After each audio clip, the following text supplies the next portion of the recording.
Thwack! That is the sound of a composite bow firing an arrow at nearly 200 miles per hour. Thwack! That is the sound of it slamming into the back of a soldier marching in front of you. But the man doesn't scream. He doesn't fall. He doesn't even stumble. He just keeps walking. Picture this. You're standing on a dusty, scorching coastal road in what is now modern-day Israel. It is the morning of September 7th, 1191. The soldier nearest to you has 3 arrows sticking out of his back. The man next to him has 10. The entire rear guard looks less like an army and more like a migrating colony of porcupines. By all laws of biology, these men should be dead. Instead, they are marching in perfect unison, ignoring the steel shafts buried in their jackets. This is not a myth. This is the Battle of Arsuf, a collision that would redefine military discipline for centuries. It is the moment where the unstoppable force of the East, led by the legendary Sultan Saladin, crashed headfirst into the immovable object of the West, commanded by King Richard the Lionheart. Before diving into these forgotten stories of survival and suffering, if you enjoy learning about the hidden truths of history, consider hitting that like button and subscribing for more content like this. And please comment below to let me know where you're listening from. I find it incredible that we're exploring these ancient stories together from different parts of the world, connected across time and space by our shared curiosity about the past. To understand why these men are walking with arrows in their backs, you have to understand the trap they're walking into. This is the Third Crusade, but forget the romantic paintings of knights in shining armour. This is a horror story. 4 years ago, Saladin wiped out the Christian armies at Hattin. He didn't just beat them, he erased them. Now, Richard has returned to take the Holy Land back, but he is walking into a kill box. His objective is the port of Jaffa, 80 miles south. To get there, he has to march his army along a narrow coastal road. On his right is the sea, his only safety. On his left, the desert. And in that desert, Saladin has hidden 30,000 cavalrymen. They are the Shadow Army. History loves a good rivalry. Caesar and Pompey, Napoleon and Wellington. But the duel between Richard the Lionheart and Saladin stands alone. It wasn't just a clash of armies. It was a collision of 2 completely different philosophies of war. Richard was a master of logistics. He knew that an army marches on its stomach, and in the desert, it marches on water. While his European rivals were obsessed with glory, Richard was obsessed with the supply chain. He was the CEO of a multinational corporation of death. His genius at Arsuf was his understanding of the patience of power. He knew that Saladin's army was faster, lighter, and more numerous. If Richard tried to chase them, he would lose. So he inverted the rules of engagement. He decided that his victory condition wasn't to kill the enemy. It was simply to ignore them. On the other side of the dunes sat Saladin. If Richard was the iron anvil, Saladin was the desert wind. He was a self-made man who had united the squabbling tribes of Egypt and Syria, but this strength was also his greatest weakness. Saladin's army was a coalition that expected quick victories. Every day the war dragged on without a decisive battle. Saladin's authority bled away. He needed Arsuf. He needed to crush Richard before the Crusaders reached Jaffa. To understand why the Battle of Arsuf didn't end in a massacre of the Christians within the first hour, we have to look at the geometry of the march. This wasn't a standard column of troops, it was a human tank. On the far right, hugging the coastline, was the baggage train protected by the fleet. On the exposed left, Richard created a living wall of infantry. Inside this protective shell rode the heavy cavalry, the nuclear weapon of the medieval world. The Knights Templar took the vanguard, and the Hospitallers took the rearguard. The infantry physically blocked the knights from charging, acting as the safety catch on Richard's gun. However, every machine has a breaking point. For this column, it was the rear guard. Saladin realised he couldn't crack the whole shell, so he decided to hammer the tail.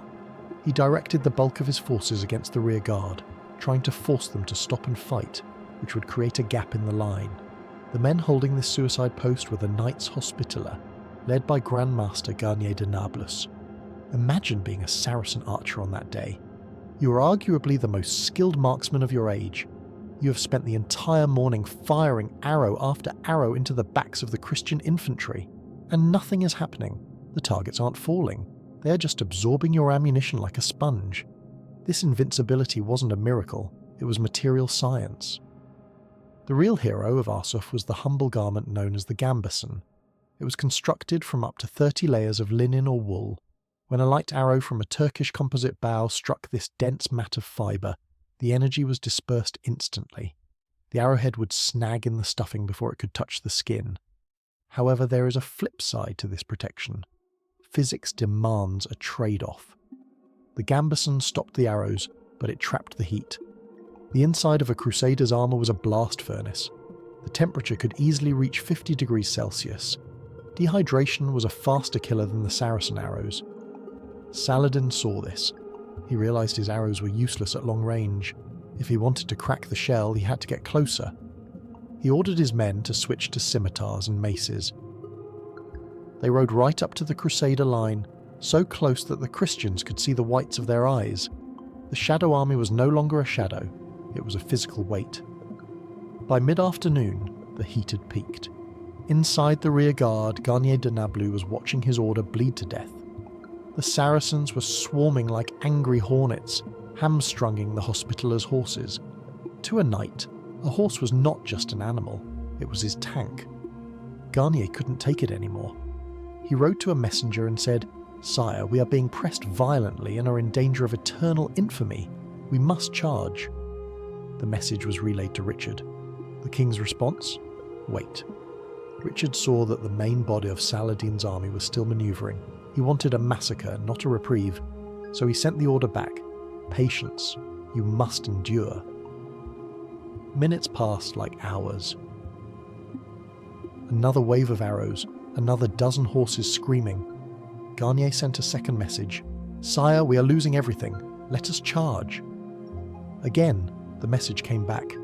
"Wait, the time is not yet ripe, but there is a limit to discipline." Garnier looked around. He saw the sheer density of the enemy. He realised that if he waited any longer, there wouldn't be anyone left to charge.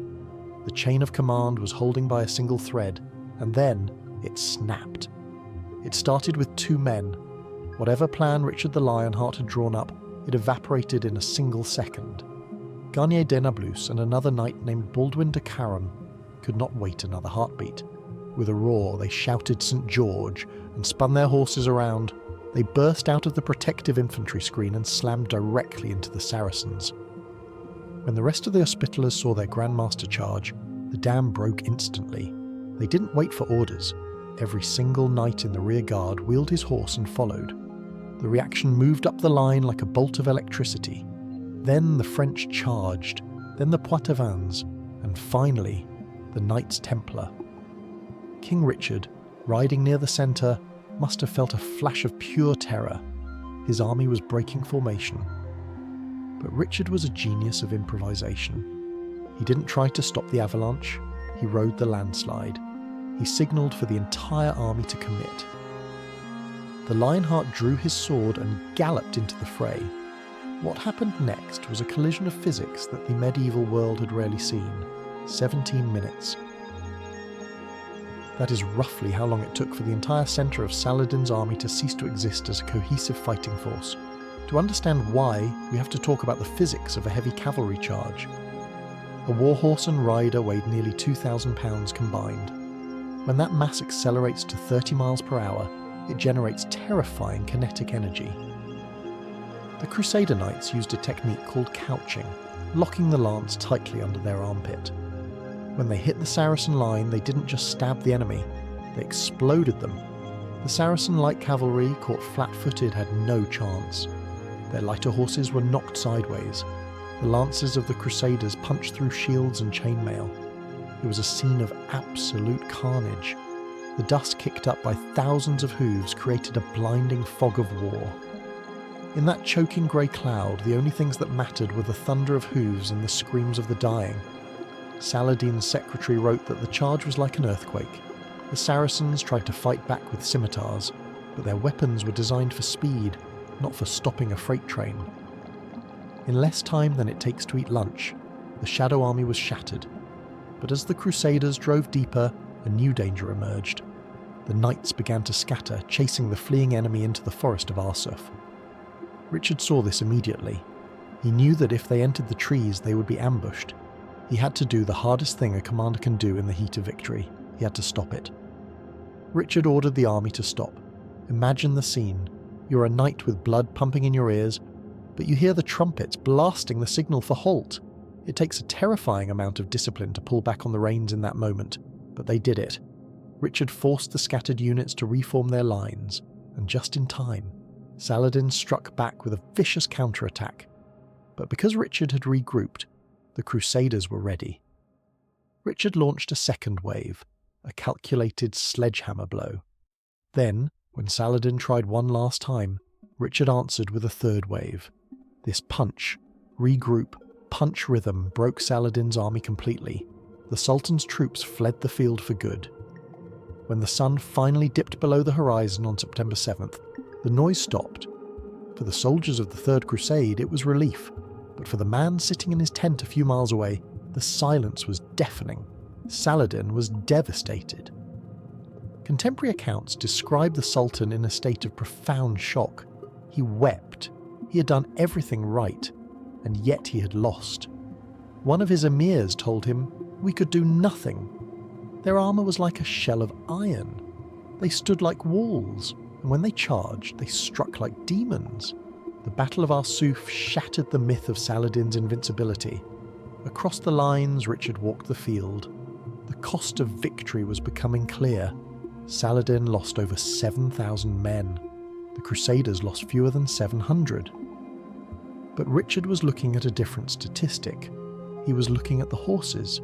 During the battle, the Crusaders had lost hundreds of horses to Saracen arrows. Even though they had won the field, their mobility had been crippled.